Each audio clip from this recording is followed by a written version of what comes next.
สิลงมือกลมันมันยังเอาแหงมืออื่นก็ไปเอาฮะขึ้นมันเอื่อยเอาขึ้นใส่รถมือจะไปขึ้นมันบ่แม่นว่าแต่ละมื้อนี่เจ้าบ่ค่อยอยู่เฮือนบ่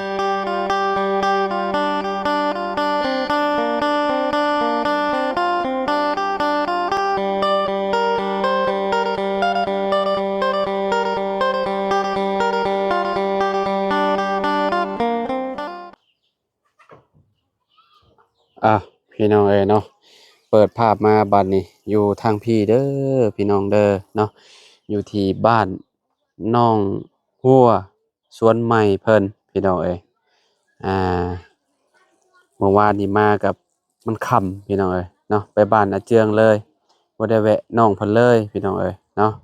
อ่ามาบัดนี้สวนครัวเพิ่นปลูกเบิดแล้วพี่น้องเอ้ยเนาะปลูกแล้วเรียบร้อยแล้วเนาะ ก็บ่ฮู้ว่ามีอิหยังแหน่พี่น้องเนาะที่ว่าเพิ่นปลูกเนาะอ่าที่หลักๆนี่ต้องมีหมักแตงพี่น้องเนาะหมักแตงแล้วก็เอาหมักแตงอีกคือเก่าเนาะน่าสิเป็นหมักแตงหลายกว่าแหละแถวนี้เนาะสบายดีเด้อสวัสดีโดยพี่น้องเนาะหากะฮดบ่นี่นะหรือว่าฮดหลายรอบเช้าให้เขาตอนเช้าอ๋อตอนเช้ายังบ่ได้ฮดบ่อืม มีน้ำรดสบายเนาะเห็ดหยังก็ได้เนาะอยากปลูกหลายก็ปลูกได้พี่น้องเอ้ยเนาะปลูกได้จักมื้อได้เด้นี่น้องปลูกแต่วันอาทิตย์ค่ะปลูกแต่วันอาทิตย์เฮ้ออ๋อปลูกแต่วันอาทิตย์พู้นพี่น้องเอ้ยเนาะอันนี้บ่ฮู้ว่าอิหยังนี่เพิ่นปลูกนี่สิเป็นผักกาดบ่หรือว่าแนวใดผักกาดนี่น้องเพิ่นบ่งแล้วเด้อพี่น้องเอ้ยเนาะนี่มันยังคือบัดอันนี้อันนั้นเบิดแหละผักสลัดได้มาแต่ไสเด้นี่เนาะหึ อ๋อเอามาบ่งส่วนเก่าป่ะอ่าพี่น้องเอ้ยอืมน้ำบ่เข้มบ่เนาะผักที่มันตายเป็นอะไรผักเจ้าคืนแล้วบ่แล้วก็เอามาบ่งให้มันพักอืกาดมเดี๋ยวจังถามน้องหัวเพิ่นพี่น้องจักเล็กจักน้อยเนาะว่าเพิ่นปลูกอีหยังแหน่อันนี้คือผักอีหยังสารผักบัวบ่หรือแนวใดเนาะส่วนใหม่เพิ่นนี่กำลังลงมือพี่น้องขี้แว่ จูดเห็ดพุ่นเจ้าว่าโอเคบ่จักขี้แบเนาะจูดเอาพี่น้องเอ้ยเพราะว่ามันเป็นก้อนๆเด้มันบ่คือพุ่นขี้งัวเนาะอันนี้มันเป็นก้อนๆก็คือแบบมันก็เป็นพุ่นคือกันนั่นแหละแต่บ่ฮู้ว่ามันมันเข้มบ่หรือว่าจังใดพุ่นอันนี้น่ะพุ่นขี้แบ้หลายเพิ่นใช้ขี้แบ้อย่างเดียวเลยพี่น้องอันนี้ผักหยังเด้นี่เนาะฮะ ปลูกผักกาดบ่นั่นนี่นะหรือว่ายังบ่ได้หว่านอืมอันนี้บักแตงบ่อันนี้จะทั้งอย่างเขาบ้านเจ้าเอิ้นหยังจ้ะสีเขียวจะเกี่ยวคือบ้านข้อยบ่จักเอิ้นนะคือหอมบัวนะแต่ว่ามันอันนั้นน้อยพี่น้องเอ้ยเนาะอันนี้คือผักอีหยังก็บ่ฮู้น้องหัวว่าห้องบ้านน้องหัวห้องผักอีหยังห้องผักหยังก็หัวหึคือผักบัวในห้องผักหยังก็บ้านเจ้าห้องสเกียวบ้านสผักสะเกียวตัวนี้น่ะนี่น้อยนี่นะสะเกียสวเกียวกินคือผักบัวนะเอาเฮ็ดส้มก็ได้เลยพี่น้องแม่น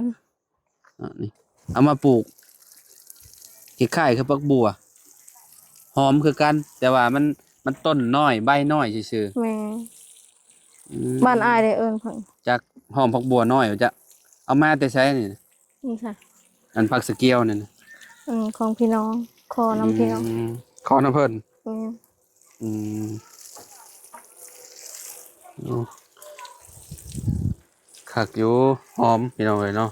เฮ็ดอันส้มก็แซ่บเลยเคยกินอยู่ส้มมันส้มอ่าอันนี้นะส้มผักอันนี้นะเพราะว่าเขาเจ้าอยู่ทางนี้เขาเจ้ามักเอาเฮ็ดส้มผักพี่น้องเอ้ยเนาะแซ่บ ถ้าหมักแตงเราขึ้นนี่โอ้สำสิกินพี่น้องสำสิขายอยู่ตัวนั้นเป็นดอกแล้วบ่จัก ยัง อยู่พุ่นได้ แม่ มะเขือมะทั่วมันอันนั้นแล้วบ่น้อง มันกำลังขึ้นนะ มะทั่วมันมือมันออกแล้วบ่ แม่น อืมส่วนตัวนี้นี่โดนเติบไปแล้วจะสิออกพี่น้องเอ้ยเนาะ แม่น คุณขี้แบ่เอามาแต่น้ำไผนี่คือหลายแท้ คงลุง อ๋อคอน้ำลุงบ่ อืมแล้ว แล้วเรียบร้อยเนาะใช้เวลาจักมื้อปลูกมื้อเดียวบ่ แม่นสองมันปลูกเท่าละน้อยเอา อืมเฮาบ่ได้สิลงมือกลมัน มันยังเอาแหงมื้ออื่นก็ไปเอา ฮะ ขึ้นมันเอื่อยเอาขึ้นใส่รถ มื้อจะไปขึ้นมันบ่ แม่น ว่าแต่ละมื้อนี่เจ้าบ่ค่อยอยู่เฮือนบ่ แม่นเมื่อวานนี่ก็ไป อยู่มื้อนี้พักผ่อน เอามื้อนี้พัก แม่น เมื่อวานนี่ไปบ่ แม่นมื้ออื่นก็ไป อ๋อมื้อนี้ก็ไปอีก โดย อ๋อแสดงว่ามื้อนี้น่ะน้องเพิ่นอยู่เฮือนถูกจังหวะมาแบบอันนั้นพอดีเลยได้สิพี่น้องเอ้ยเนาะเอ่อก็ได้มาตอนแรงกับพ่ออยู่เนาะ โดยมาประมาณ5 โมงพออยู่น้องมา สมข่อยมาฮอดประมาณ5 โมงปลายบ่เมื่อวานนี่มาแต่บ้าน มากับเบาไร่แล้วก็ยิงยาวขึ้นไปพุ่นเลย ไปบ้านน้องอาเจืองพุ่นพี่น้องบ่ได้แวะบ้านน้องหัวเพิ่นเนาะ อืม คะแนนว่ามามื้อนี้กับคะแนนว่าเพิ่นไปกับบ่พ้อนะเนาะมื้อนี้บ่พ้อดอกมื้อไกลบ่น้องบ่นไปอัน ขึ้น มื้ออื่นไปเอาขึ้นมันอยู่บ้านแกงหลวงขึ้นมันเอื่อ อย ยู่บางเกงหลวงพูโอ้ ไปเอาแหงเอื่อยแล้วให้เอื่อยมากดมันซอย เออ เมื่อวานนี่ก็ อยู่ ไป หมอง เา ใดไอ้เฮือนเพิ่น ภาคนี้หั่นนี่อัน ตรงข้ามกับเฮือนน้องปูนาบ่เจ้าฮู้จักบ่เฮือนน้องปูนา ฮู้อันบ่หลายแล้วฮู้เฮือนเอื่อย อืมแต่ว่าสวนนี่อยู่ไกลบ่สวนเราหรือว่าอยู่ติดบ้าน ใกล้ บ่ ใกล้เฮือนเราอัน โอ้ ใกล้ คักแล้วซะพอดีเลยแวะมื้ออื่นสิชวนเบาไร่แวะเบาไร่ฮู้บ่ บ่หลายแล้วฮู้เฮือน โอ้อยู่เนาะฮู้เฮือนเอื้อเจ้าเนาะ แม่ สมมุติว่าเฮือนเอื้อเจ้านี่อัน อันประมาณบนนี้เฮือนเอื่อยค่อยละประมาณเฮือส่วนเราอยู่พุ่น ยับไปโรงเรียนบ่ แม่น ประมาณสำนั้น แม่น ถามกับเจ้าก็น่าสิฮู้แล้วเนาะคนแถวนั้นเนาะ แม่นฮู้ อืมหลายบ่ อันก็หลายอยู่มันเขาเอาขึ้นรถใหญ่รถดาว อืมเราทอนได้จากมือเลย มื้อนี้เขาโทษ มือนี้มือแรก แม่น อ๋อ เมื่อวานนี้เขาตัดลำ วานตัดลำมือนี้งัดเนาะ แม่ คือแบบว่าเจ้าสิไปเอาแห้งพี่น้องแต่ละคนแบบว่ามาหลายบางทีก็ประมาณ10 20คนพี่น้องเอ้ยเนาะซอยกันเนาะแบบว่าคือของข่อยเขาเจ้ามาจาก3มื้อข่อยก็ไปซอยเขาเจ้าก็3มื้อเนาะ อืม สมมุติว่าเขาเจ้ามา2นี่เฮาก็ต้องไป2เนาะ แม่ ไปซอยเขาเจ้าหั่นน่ะ แต่ว่าเขาไปผู้เดียวเขาก็ไป2 มื้อ อื เขาไป ม มื้อเดียวอยู่โซนเขาก็ไป2 มื้อ น้องจันไปบ่เสมอ ไป ไปกันนะมีตู้ได้ซะ แม่อันไปตัดลำมันต้นเขาเอง อ๋อตัดแบบว่าให้มันเบิดตัดให้มันแล้วเนาะ แม่น แล้วก็ ตัดให้มัน งั แล้ว พี่ แล้ว น้ ก็ องเนาะ จึงมา หัวคือสิใหญ่อยู่เขาเนาะ ชวนไป มันเจ้า บ่ใหญ่อีกกกมันต้นมันกนต้นน้อยๆเนาะมันบ่งาม โล มี ห ได้ นึง ยาก เท่าใดเนาะนี่เนาะอยู่บ้านเจ้า 1,200 ขึ้นพันซองแล้วบ่ได้พันซองแล้วบ่เดี๋ยวนี้นะ ได้ยินเขาบอกว่า1,200จัก1,200จัก1,100คือก็บ่ฮู้คือกัน จะว่า1,000ก็บ่จักมันก็แล้วแต่บางบ่อนติ แม่น แต่ว่าอยู่เขตจุมบ้านข่อยตัวที่ว่าตากแห้งน่ะโลหนึง3,500ปลา อ่า เอ๊ะ แต่มันก็เสียเวลาตาก แม่น เพื่อมันสิได้นะพี่น้องใช้เวลาประมาณโอ้ เอาตัด 5-6 มื้อ มันเอง บ่ได้แบบว่าตากจนกรอบพุแบบว่าเวลาเฮาฮักออกมามันบ่ให้มันสุ่มมันหยังหั่นน่ะมันคะแนนมันสุ่มหรือว่ามันซื่นน่ะเขาเจ้าก็ตัดเขาเจ้าก็บ่ให้ราคาเต็มนั่นน่ะ อืม แต่ว่ามันปีนี้เนี่ยเขาเจ้าว่าราคามันจะขึ้น เพราะว่าพี่น้องฝั่งไทยเพิ่นน่าสิข้ามมาซื้ออยู่ฝั่งเฮาหลายหั่นน่ะ พี่น้องเอ้ยเนาะเขตจุมข่อยมันดิบก็เจ้าก็หับอยู่ประมาณคือน้องหัวเพิ่นเว้าแหล้วประมาณ 1,200แต่ว่ามันแห้งละ3,500ก็ตกอยู่ประมาณ ถ้าเป็นเงินบาทเบิ่งเอ่อเท่าไหร่เอ่อปึ๊บโอ้เกือบโมเมนต์กิโลหนึ่ง5 บาทผมว่าจักพี่น้อง5 บาทกว่าพุ่นแหละเนาะ5 บาทเกือบ10พุ่นแหละพี่น้องเนาะเพราะว่า10 บาทนี่ก็ได้อยู่ถ้าเป็นเงินกีบนี่ก็สิได้อยู่ประมาณ5,000ได้ครับพี่น้อง20 บาทนี่ก็10ประมาณนี้นะเนาะอ่าก็ถ้าเบิ่งเนาะว่าสิจวดจ้าดซำใดเนาะคะแนนขึ้นฮอดโอ้5-6,000นี่โอ้คักแล้วเนาะน้องหัว อ่าบ้านชุบเจ้าก็สิได้อยู่คะแนนว่าบ้านชุบข่อยกิโลหนึ่ง5-6,000นี่ก็โอ้ได้อยู่แล้วประมาณ1,500เนาะมันเปียกนี่ได้1,500นี่ก็ถือว่าสุดยอดแล้วพี่น้องเอ้ยเนาะน้องหัวนี่รวยแล้วแม่นบ่หัว โอ้ยถ้ามันงามก็คือสิได้อยู่แต่ มัน นี่ บ่งามก็บ่ได้เนาะมันบ่ เราหย งา อก ม น้องหัวเพิ่นดอกพี่น้องเอ้ยเนาะเออหัวซำนี้ก็ถือว่าเติบหนึงแล้วเขาเนาะซำนี้เนาะ เมื่อวานนี้ไปกุนมันกุนมันกุนมันเอื่อยมันหัวใหญ่อยู่ หัว แต่ ให ว่า ญ่บ่ แต่ ซ้ำ ว่า นี้ มั บ่ นมันเน่าอัน บ่ซ้ำนี้บ่น้อง แม่นบาง ซ้ำนี้ บาง เนาะ อันก็กว่านี้ อืม แต่ว่าอันมันเน่าเบิดเพราะว่ามันน้ำท่วมเด้ โอ้ ถึกน้ำ เสียดายเนาะ แม่นมี แต่แน แต่ มน้ำบ่ท่วมนี่งามบ่ได้เว้าเนาะได้หลายอยู่เนาะ แม่น โอ้เพิ่นเฮ็ดหัวอ้อแอ้มแม่นแล้วพี่น้องเอ้ยเนาะดีแล้ว เวลางัวเจ้าปล่อยงัวปล่อยหยังมามันจะบ่ผ่านน้ำใช้สะดวกกว่าแบบบ่ค่อยบกบ่น้องหัว แม่นใส่สะดวกน้ำลาย เอสำสิใช้เนาะ แม่น พี่น้องเอ้ยเนาะใช้ได้หลายทางเลยพี่น้องมีโอ้มีแท่งมีหยังใส่นี่แฮงคักสูบขึ้นอยู่เทิงอันนี้จกเพิ่งบ่ได้นี่น้อง อืม หึเห็นแต่อยู่ในคลิป ตั้งแต่มือเขาเฮ็ดทาง เออกวดลงจกเนาะแล้วก็ไปถมพุ่นเนาะ แม่น หน้าบ้านกว้างดีปานนี่พี่น้องเอ้ยเนาะมาคนจนแปลกหูแปลกตาพี่น้องเอ้ยเนาะเพราะว่าช่วงเขาเจ้าเฮ็ดน่ะบ่ได้เข้ามาก็มัน เปิดหานค้าคือสิคักเนาะ แม่นนั่นแหละ มีเงินเปิดหาน ความฝันเนาะ แม่น ตั้งห้านอยู่นี่บ่ แม่น อืม ก็คือสิบ่ได้หาน โอ้เพิ่นขวดลงพี่น้องเอ้ยเนาะขวดลงเนาะแล้วก็อ่าเฮ็ดให้มันเพียงกันกับตัวนี้ทางหน้าพี่เนาะเวลาเฮาเอานี่ลงก็คือว่ากว้างเนาะกว้างขึ้นเนาะมองนี่นะพี่น้องเอ้ยเนาะได้การอยู่เนาะพักอยู่ความฝันว่าอยากได้ห้านว่าซั่น เออพี่น้องเอ้ย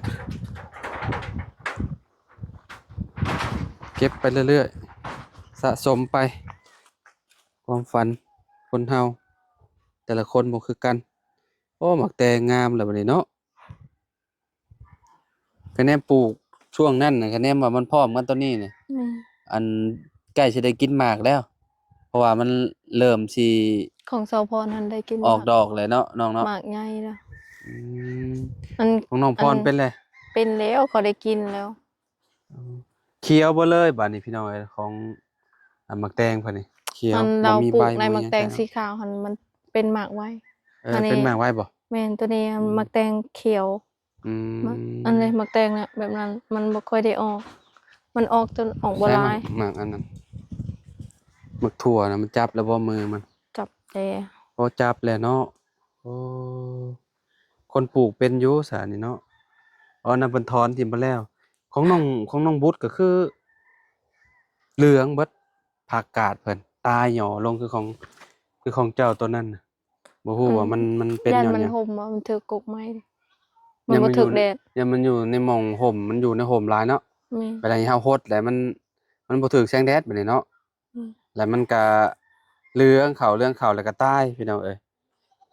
แต่ว่าหมักแตงนี่ยอมรับเลยว่างามแฮงเขียวอยู่พี่น้องเอ้ยเนาะมือมันย้ายไปทางอื่นแล้วบ่เอามือมันจับ อันนี้หมักแตงกวาพี่น้องเนาะหมักแตงกวาหมักแตงจริงคือแบบ มักแตงอยู่ไร่อยู่สวนเด้เคยปลูกอยู่บ่มักแตงอยู่ไร่อยู่สวนน่ะ เคยอยู่อยู่อยู่อ่าแบบนั้นหาได้แบบโน่นแบบนั้นได้ ส่วนแบบนี้อืมหมากมันสิใหญ่ๆหั้นได้เดี๋ยวเขาเจ้าเอามาเฮ็ดปลูกหวานหั้นได้ปลูกอยู่ให้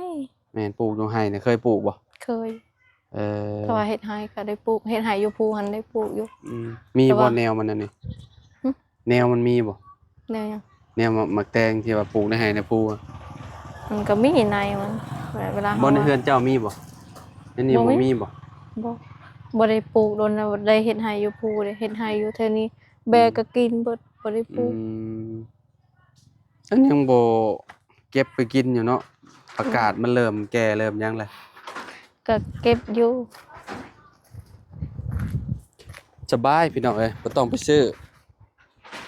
ผักบัวก็ย่อลงแล้วมันงามแฮงอือบ่เก็บกินก็บ่เก็บไปขายโอ้ขายขายให้เจ้าขายเผลอให้เด้เจ้าบ่เอาบ่ วิสัยเขาขายเพิ่นบ้านเจ้าบ่มีบ่บ่เขาก็เฮ็ดสวนคือกัน อ้าวแต่เจ้าบ่รับซื้อบ่แถวบ้านน้องเขาบ่ซื้อเด้อเขามีแต่เขาเฮ็ดเองถ้าอยู่บ้านข้อยนี่ว่าผักหอมป้อมนี่โอ้ส่ำนี้น่ะรกจะขายโอ้คักแล้วถ้าว่าอยู่ไกลกับเซโปนใครแหน่ใครอยู่ตลเนาะอดอันนี้อยู่ใกล้แท้ๆกับเซโปนเพื่อสิแต่แล่ว่าสินรถไปฮอดอีกสิโลกแต่อันผักหอมนี่อืมมันก็บ่คุ้มค่ากับน้ำมันรถแม่นเฮาล่ะต้องมีผักหลาย อืมๆมาขายอันต้องนี้มีผักหลายๆอย่างขายเนาะแม่นหมักแตงแถวบ้านน้ออันนี้งมันหมักแตงมีแต่หลายก็เอาเก็บไปขายสมมุติว่าโอ้ก็เขาจะปลูกหลแบ่งายๆเด้กันกินพี่น้อง ฮะว้าวบ่ได้ขายดอกแบ่งกันกินพี่น้องแถวปลูกสิได้หลายแล้วก็เฮาก็เก็บหมากมันขายแถวในหมู่บ้านนี่ก็ได้พวกหมักแตงบางอย่างคือแบบคือแบบนี้แหละนี่คือแบบเนาะมันบัดมันเป็นหมากมันก็น่าสิหลายเติบอยู่ไอ้ว่าเนาะแมงอันนั้นบ่ค่อยมีปานใดบ่หรือว่าจังไดแมงเหลืองๆน่ะก็มีอยู่มีอยู่บ่ มันกินอืจ้ะกินใบเหียนมาเลยอืมพี่น้องกลางคืนครับสิฮู้แมงนี่มากินเนาะน้องยังบ่ทันมีเงินซื้ออันพุยตอนนั้นบอกกลางคืนมันถ้าว่ามักมาแม่ซื้องซื้อพุยขาแมงไม้หันป้าเฮาใส่นี่คือเจ้า ใบมันสิออกอันนั้นมันเขียว FC แนะนำมาโอ้เมื่อนั้นน่ะแนะนำมาอยู่ว่าให้เอาน้ำอิหยังน่ะพดน้ำอิหยังวะน้ำแผบกับอิหยังวะลืมเลยอืมเพิ่นแนะนำมาให้เจ้าเอาฮดว่ะว่ามีเพี้ยมีหยังน่ะบ่มันยังมีอยู่บ่อยู่ในหมากถั่วเจ้าน่ะ บ่เห็นเพี้ยดำๆมาได้บ่มีแล้วบ่บ่เห็นอืมบ่เห็นแล้วก็ย่าแล้วมันตายแล้วซะโอ้บุบบับอยู่พวกพี่น้องลมบ่ได้แรงปานใดเด้ออืมมันต้องใส่แป้นลมจ้างเพิ่นเท่าใดซะน้องนี่นะเพิ่นเฮ็ดให้นี่อืมหึเบียร์ส่งเกตไก่ตัวหนึงอันนี้ได้เบียร์2แก๊สไก่ตัวหนึงแม่นอ๋อเพิ่นเฮ็ดให้เลยแม่นอืมก็บ่แพงปานใดเนาะ มันอยู่เทิงอันเฮือนเซาเตงอัน500,000อืพอมเจ้าก็ประมาณเบียร์1แก๊สเท่าใดเซน3 130,000 2,600,000 260,000แล้วก็ไก่ ไก่ตัวหนึงไก่น้อยตัวหนึงอืมก็ตีใส่300,000ปลายเนาะประมาณนั้นโอ้ก็พอเฮ็ดอยู่พี่น้องเนาะอันเพิ่นซอย ต่างเพิ่นช่อยเนาะนี่อืมโอเคซะพี่น้อยเนาะมื้ออื่นเนาะถ้ามีโอกาสเดี๋ยวสิไปลุยสวนเอื้อยของน้องอ่าฮัวพี่น้องเนาะน้องฮัวหรือน้องมณีแซงเนาะติดปากเลยก็ฮ้องมาเลยพี่น้องน้องฮัวก็ได้จริงๆเพิ่นเปลี่ยนชื่อแต่โดนแล้วต้องเอิ้นชื่อใหม่ เนาะน้องมณีแซงอืมมันนี้ซื่อๆก็ได้เนาะน้องมณีเนาะจังน้องมณีจันทร์เนาะ ห้องกับชื่อน้องเจ้าเด้อ้าวไปจ้ะพี่น้องเอ้ยเนาะอยู่ดีมีแฮง FC เบิดสุขุสุคนเนาะทางน้องเพิ่นก็ปลูกแล้วเรียบร้อยแล้วผักหญ้าขาขิงพี่น้องเนาะอยู่พุ่นเนาะฝั่งนี้ก็ซ้ำสิกินเนาะดุอยู่ได้พี่น้องเอ้ยเนาะน้องเพิ่นก็ได้ โดยสัตว์ ไปจ้ะโอเคอยู่ดีมีแฮง FC มื้อนี้